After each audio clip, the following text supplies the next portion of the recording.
So, good morning. So, today we're talking about our theme for the month of August is awakening, as you heard in our story. And today's topic is waking to what is. And I decided I wanted to talk about, being present, here and now, Buddhist practices of mindfulness, that kind of thing.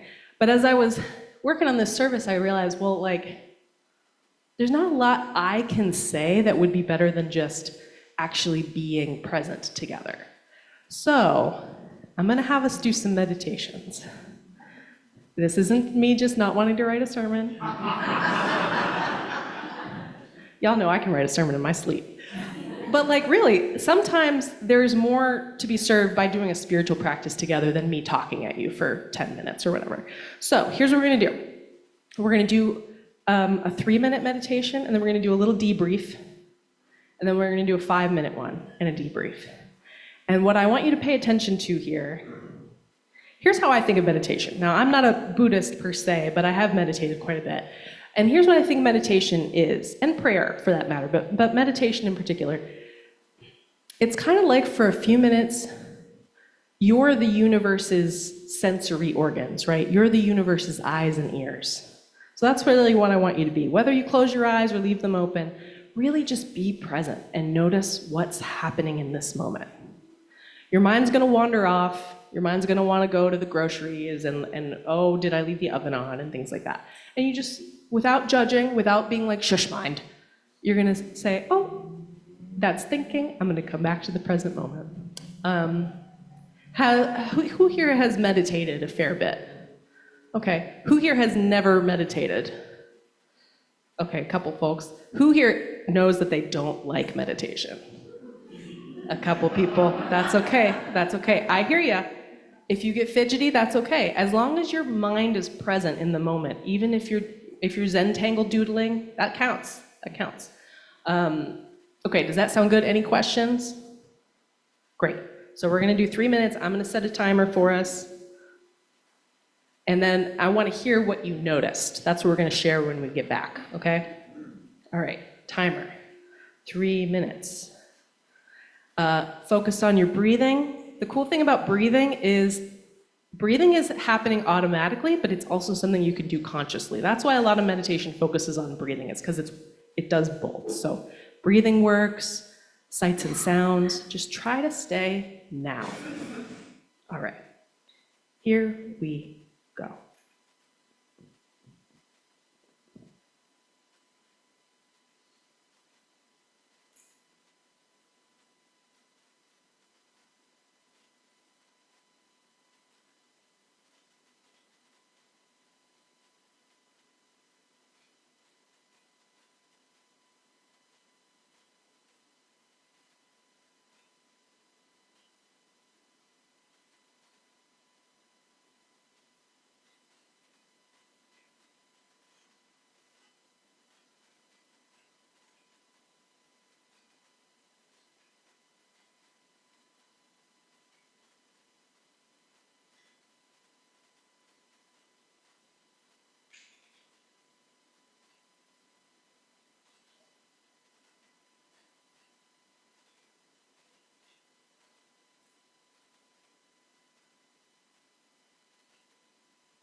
I'm glad it was a good ring. That was something my brain was thinking about. What it should have been meditating is like, what if this is going to be a terrible sound? Okay.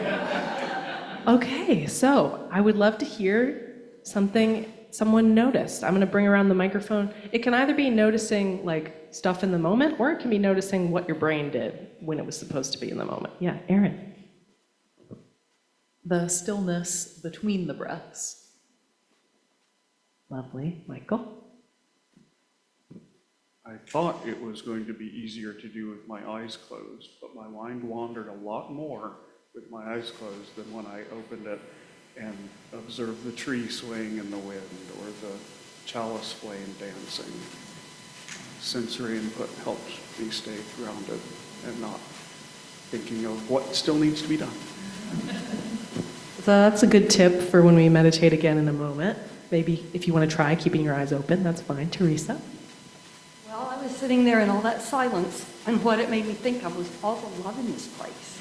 I felt love and care and safety, and I felt all of that in the silence. That was beautiful. I love that. Thank you for sharing. Anybody from our, yeah, Charlie, hang on.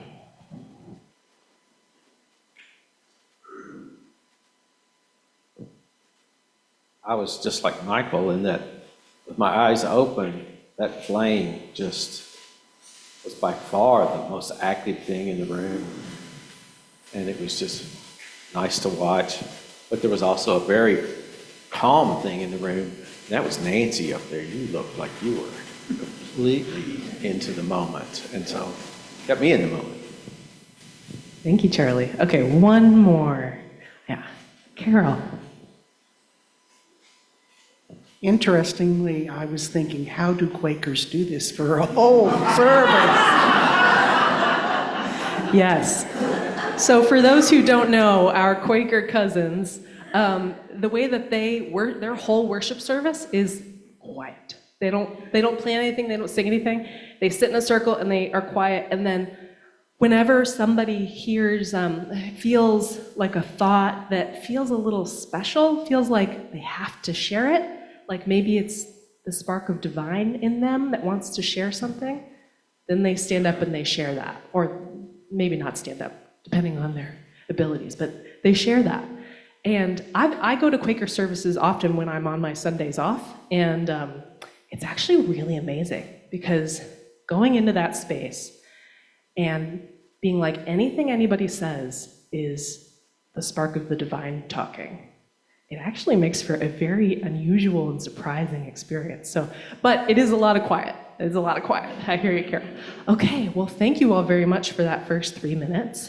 I hope if you're not a regular meditator, it was an interesting one for you. Can we do 5? I see nods. Thank you. And if you didn't like that 3 minutes, try with your eyes open. That could be good. You can just look at the leaves, our beautiful big oak tree out here. Yeah, anything. But again, you're going to try keeping your attention and awareness here and now. Because here and now is the only actual reality. The past, where our minds may go, the future, that's all kind of just thought realm, right? So we're going to try to be here for just a few minutes. All right, we're going to do 5. And here we go.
Brava, team. We did 5 minutes. Nice.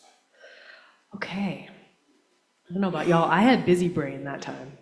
My brain was like, what am I going to do for worship on the 31st? Man, I hope the kids didn't think that story was too dark. Okay.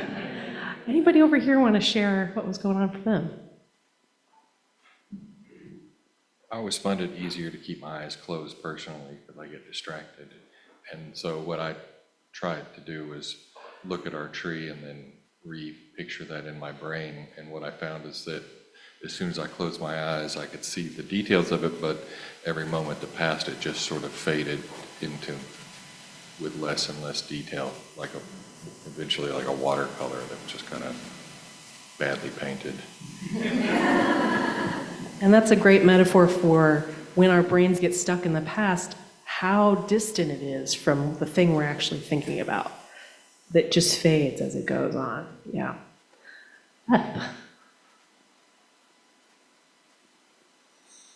Thank you. I've had my first summer off in over 40 years of teaching, and I'm going back tomorrow, so my mind was starting to, but I was thinking about how much noise we have in our life, so I'm thinking about going back to 3rd grade tomorrow, how much noise is in a child's life, and how important it is and how intentional we need to be as the adults to help kids realize that silence is not a punishment. And I think a lot of times that's the message that we give. And so we may need to be more intentional about having 3 and 5 and longer minutes of silence as a reward, as a gift, rather than as a punishment. That's a beautiful insight. Thank you. And especially as an introvert, yeah, our culture is like allergic to quiet. And when I was a kid, I felt like something was wrong with me because I wanted some quiet every now and then. So wonderful insight. Yes.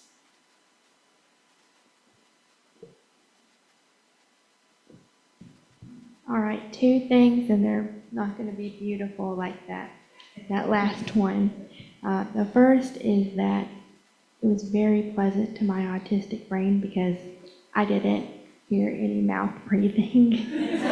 And so I felt safe for my nervous system to not be in an anticipatory state. The second thing is I was feeling very mindful about my nose because I was trying not to sneeze in the silence, and my husband and my mom said when I sneeze, I sound like a pterodactyl. So I didn't want to scare anyone. Thank you for sharing that. Yeah, Brack.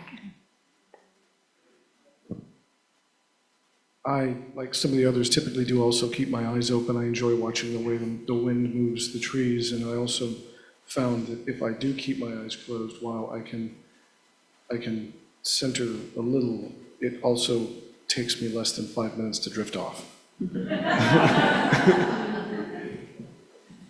Yep, definitely the Buddhists have quite a lot of literature about whether or how to not sleep when you're meditating, yeah.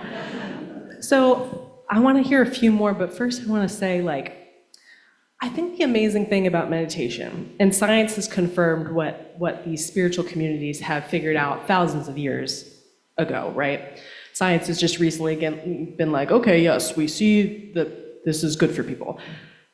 Being present and that practice of your mind wandering off and then bringing it back, that actually trains your mind, trains your frontal lobe to be able to not control so much, but to be a little bit more awake than your monkey mind that always wants to go on the next thing and, oh, I have stuff to do. So when it wanders off, that's not necessarily a bad thing because it means you get to practice bringing it back into the moment. And strengthening that muscle is actually really important these days, right? When everybody's monkey minds are really freaked out and loud. So that spiritual practice of just coming back to this moment, that's actually pretty amazing. This moment has never happened before. This exact combination of molecules, right, in this room together on this day, it's never happened before. And we forget that so often. But when you meditate, you get to recognize that every single moment is spectacular. And I think even when we're struggling or when we're having a little bit of pain or things like that, some people recommend meditation can help with that as well, because when we're stressed out or whatever, sometimes we want to numb our brains out so that we're not feeling what we're feeling. I don't know, but I like to play video games and watch TV at the same time, and that really shuts her down. But that doesn't actually address the problem, it just puts it off till later. So then when I'm trying to fall asleep, stress, right? Actually sitting with what's going on and just recognizing, I feel stressed, and then letting it go. Oh, that's worry, and letting it go. And just naming what you're feeling is, again, that's your frontal brain. Your frontal brain can name things, and so that's why some of this is important. Would anyone else like to share anything that was going on for them? Carol, one more from you.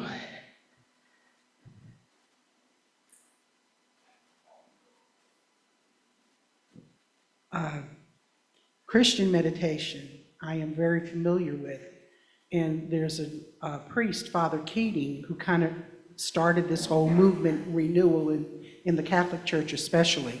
And he was giving a workshop, and this sister came up to him and said, look, I can't do this because I keep thinking about this and I keep thinking about that. And he said to her, which has always helped me, how wonderful. That means you had 45 opportunities during your meditation to return to God. Well said, thank you. Yes, Michael. I have two more.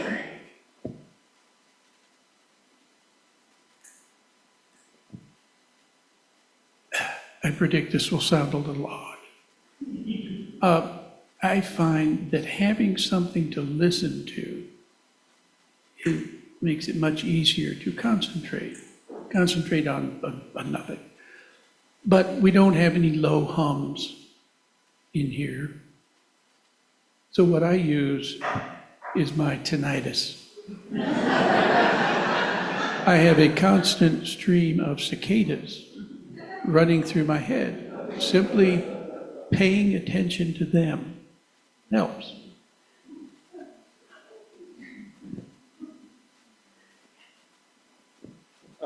Back in my younger days when I did yoga on a regular basis, one of the things that would always happen, first I'd concentrate on my breath. First I would concentrate on my breath. Oh, no. First I'd concentrate on but within 30 seconds, a bluish purple dot forms, always does, still to this very day, forms, and it wants to float up, but I have to concentrate to bring it back down. And that's what I've always used, and that's what I've used today. Thank you for sharing that. So I hope in some of these sharings that whatever you were experiencing, maybe you felt like, oh yeah, me too, or oh, somebody else gets me with my little blue and purple dot. And like that what your brain is doing is not unique to you, that you're not alone in it, more specifically. One of the first things I did when I started here last year was add in that little time of meditation. And we usually do maybe 2 minutes, but just that 2 minutes of quiet. I don't know about y'all, but for me as a grown-up, a couple minutes where I don't have to do anything is great. So I hope that you're with me, that you enjoy that. And even if silence is not your best friend, like it is mine, I hope that, it helps give the services a little bit of depth, right? That the sound is more when we have a little silence to contrast it with. All right, well, thank you all for going on that little meditation journey with me. And now we're gonna go on to our next song.